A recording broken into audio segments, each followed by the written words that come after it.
Hi friends, welcome back to my channel. இன்றைக்கி வீடியோவில் நாட்டுக்கோழி வச்சு செமி கிரேவி ரெசிபி எப்படி செய்கிறதுன்னு பார்க்கலாம்.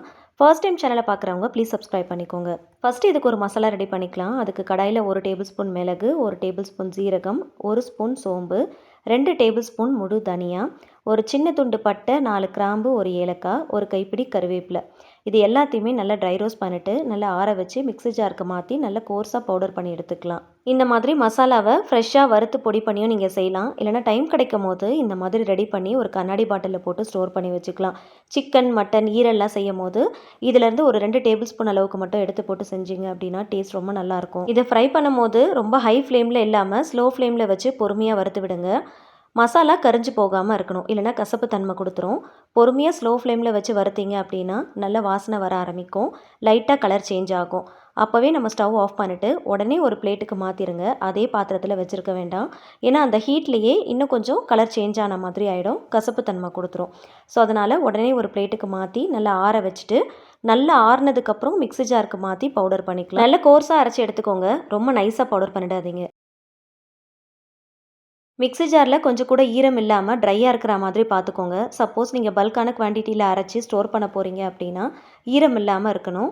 ஸோ அதனால் அதை மட்டும் நீங்கள் கவனமாக பார்த்துக்கோங்க. கொஞ்சம் லைட்டாக ஈரம் இருந்தால் கூட அரைக்கும் போது லம்ஸ் மாதிரி ஃபார்ம் ஆகிடும், சீக்கிரமாக கெட்டு போயிடும். மசாலா கொஞ்சம் கட்டி கட்டியான மாதிரி ஆகிடும், ஷெல்ஃப் லைஃப் அவ்வளோ நாளைக்கு வராது.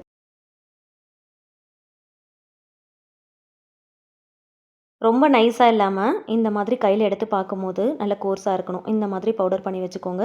ஸ்டோர் பண்ணுறதா இருந்துச்சு அப்படின்னா ஒரு பாட்டிலில் போட்டு ஸ்டோர் பண்ணிக்கோங்க. இதை டைரெக்டாக ப்ரெஷர் குக்கர்லேயே நம்ம தாளித்து விட்டுறலாம்.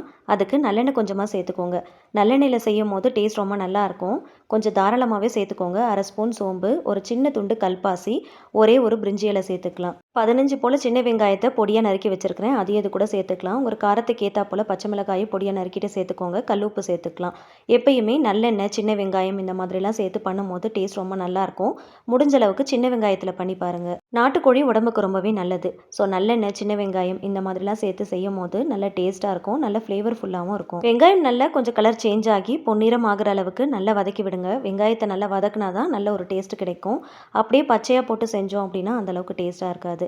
ஸோ நல்லா வெங்காயம் வதங்கினதுக்கப்புறமா இஞ்சி பூண்டு பேஸ்ட்டு சேர்த்துக்கலாம்.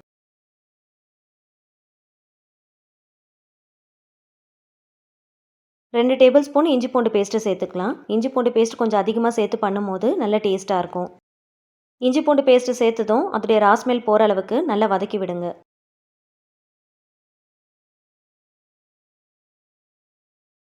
2 மீடியம் சைஸில் தக்காளி பழம் எடுத்து அதை நல்லா அரைச்சி வச்சுருக்கிறேன். அரைச்சிட்டு சேர்க்கும் போது நல்ல ஒரு செமி கிரேவி கன்சிஸ்டன்சியில் நமக்கு கிடைக்கும். அதனால தான் கொஞ்சமாக மிக்ஸி ஜாரில் தண்ணி விட்டு அலசி அதையும் இது கூட சேர்த்துக்கலாம்.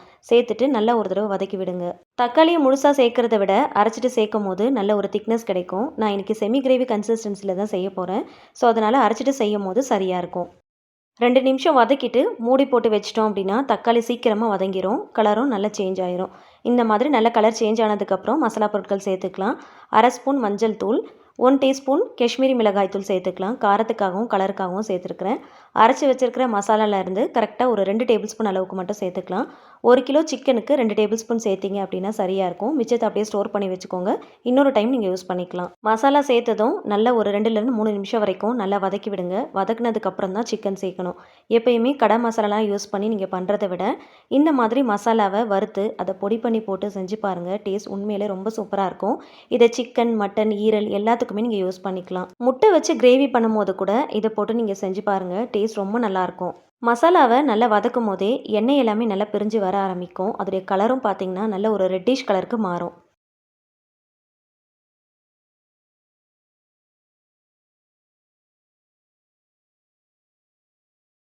நல்லா வதக்கிட்டு ஒரு 2லேருந்து 3 நிமிஷம் போல் அப்படியே ஸ்லோ ஃப்ளேமில் விட்டுருங்க. எண்ணெய் இன்னும் நல்லா பிரிஞ்சு வர ஆரம்பிக்கும். இப்போது வாஷ் பண்ணி வச்சுருக்கிற நாட்டுக்கோழியை இது கூட சேர்த்துக்கலாம். நாட்டுக்கோழியில் நிறைய முடி இருக்கும், ஸோ பார்த்து கவனமாக க்ளீன் பண்ணிடுங்க. அதே போல் வாஷ் பண்ணும் போது மஞ்சள் பொடி போட்டு வாஷ் பண்ணுங்கள். அப்போ தான் கவுச்சி வாசனை இல்லாமல் இருக்கும். நாட்டுக்கோழியை சேர்த்ததுக்கப்புறம் இந்த மசாலாவோடு சேர்த்து ஒரு 3 நிமிஷமாவது நல்லா வதக்கி விடுங்க. வதக்குனதுக்கப்புறம் மூடி போட்டு மசாலாவோட சேர்த்து கொஞ்சம் நேரம் வேக விடலாம். அதுக்கப்புறமா தண்ணி சேர்க்கலாம். அந்த மாதிரி செய்யும் போது மசாலாவுடைய டேஸ்ட் அந்த கறியில் நல்லா இறங்கும். சாப்பிட்றதுக்கு அந்த டேஸ்ட் அப்படியே தெரியும். ரொம்ப வேக விடணும்னு அவசியம் இல்லை. மசாலாவோட சேர்த்து லைட்டாக ஒரு 20% மட்டும் நல்லா குக் பண்ணிக்கோங்க. அதுக்கப்புறமா தண்ணி சேர்த்தோம் அப்படின்னா டேஸ்ட் ரொம்ப நல்லாயிருக்கும். இல்லைன்னா சல்லுன்னு இருக்கிற மாதிரி இருக்கும். அதுக்காக தான். நான் இன்னைக்கு கொஞ்சம் செமி கிரேவியாக பண்ண போகிறேன். தோசை, சப்பாத்திக்கெலாம் தொட்டுக்கிற மாதிரி. அதனால தண்ணி கொஞ்சம் அளவாக தான் சேர்க்குறேன். நீங்கள் குழம்பு மாதிரி பண்ணுறீங்க அப்படின்னா கொஞ்சம் அதிகமாக சேர்த்துக்கோங்க. ட்ரையாக வேணும் அப்படின்னா வேக வச்சதுக்கப்புறம் சிம் ஃப்ளேமில் நல்லா ட்ரை ஆகிற அளவுக்கு வச்சு நல்லா மிக்ஸ் பண்ணி எடுக்கணும்.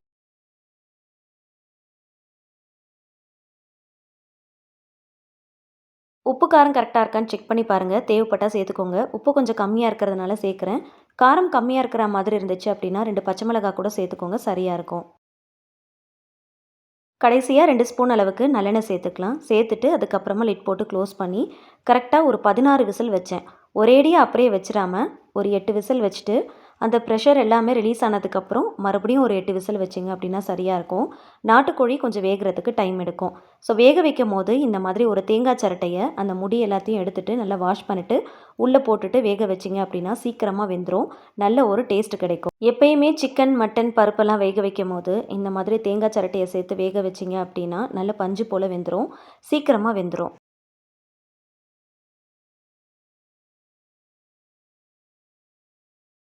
ப்ரெஷர் எல்லாமே ரிலீஸ் ஆனதுக்கப்புறமா ஓப்பன் பண்ணி பார்க்கலாம்.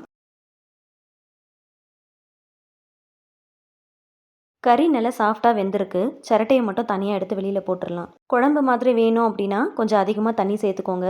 செமி கிரேவியாக இருந்துச்சு அப்படின்னா இது சரியாக இருக்கும்.